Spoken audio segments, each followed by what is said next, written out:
खरात प्रकरण गंभीर आहे। इंटेलिजन्सच्या आधारावर आम्हीच त्याचा भांडाफोड केलाय।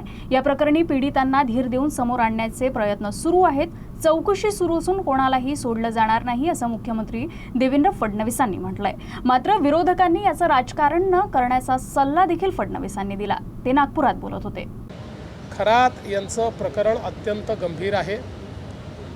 ते आम्ही इंटेलिजन्सच्या आधारावर आम्हीच त्याचा भांडाफोड केलेला आहे आणि आता हळूहळू याची आम्हाला कल्पना होती की लाजेखातर किंवा सामाजिक दबावामुळे महिला एकदम पुढे येत नाहीत, म्हणून अशा प्रकारचे जे काही विक्टिम्स आहेत त्या विक्टिम्सला धीर देऊन, त्यांच्या घरच्यांना धीर देऊन त्यांना समोर आणण्याचा प्रयत्न चाललेला आहे। त्याच्यामध्ये काही प्रमाणात आता महिला प्रतिसाद देखील देत आहेत।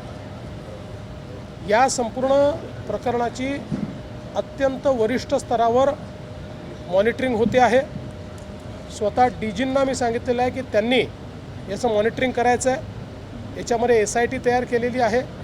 नाशिक CP आणि SIT मिळून या ठिकाणी हे काम पूर्ण करत आहेत आणि मला असं वाटतं की या संदर्भात कुठल्याही परिस्थितीत कोणालाही स्पेअर केलं जाणार नाही।